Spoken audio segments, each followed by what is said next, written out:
আজ 10 মে রোববার Tejgaon registration office, যেটা ভূমি রেজিস্ট্রি অফিস, রেজিস্ট্রি কমপ্লেক্স, যেখানে হচ্ছে গুলশান, পল্লবী, মোহাম্মদপুর, সূত্রাপুর সহ বিভিন্ন এলাকার সাব রেজিস্ট্রার অফিসগুলো রয়েছে।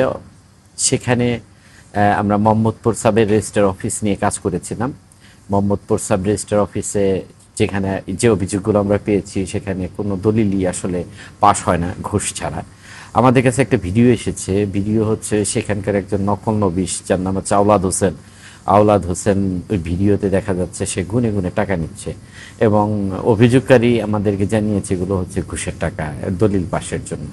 এছাড়া আমার কাছে একটা তথ্য এসেছে, সেটা হচ্ছে যে একটা দলিল নিয়ে, সেটা নিয়ে আমরা একটা রিপোর্টও করেছিলাম যে অফিসের 60 টাকার উমেদারও এখন কোটিপতি। তার নাম হচ্ছে সুবাহান দুদকের এনফোর্সমেন্ট টিমের মাধ্যমে হাতে নাতে গ্রেপ্তার হয়েছিল এনফোর্সমেন্ট টিমের কাছে। তারপর আমরা যেটা জানতে পেরেছি, সুবাহান এখন জামিনে আছেন, কিন্তু তিনি অফিসে হাজিরা দিচ্ছেন না। সুবাহানের আপন শ্যালক সেখানে কাজ করে, রাজীব নাম, নকল নবিশ হিসেবেই কাজ করছে। এছাড়া এখানে এই দলিল বাণিজ্যের যে সিন্ডিকেট নিয়ন্ত্রণ করছে 6 থেকে 7 জন। 4 জন হচ্ছে মূল হোতা। এইখানে সাব রেজিস্ট্রার হচ্ছে প্রধান, যিনি হচ্ছেন আব্দুল কাদির। এছাড়াও রয়েছেন মোহাম্মদ হারিস নামে একজন সহকারী সাব রেজিস্ট্রার, নকল নবিশ আওলাদ হোসেন, এনামুল, মোস্তফা, ইমরান সহ বেশ কয়েকজনের নাম এই অনুসন্ধানে উঠে এসেছে।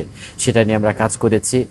আর অলরেডি আমাদের যে ঘুষ নেওয়ার ভিডিওটা, সেটা আমরা সোশ্যাল মিডিয়াতে রিলিজ করেছি।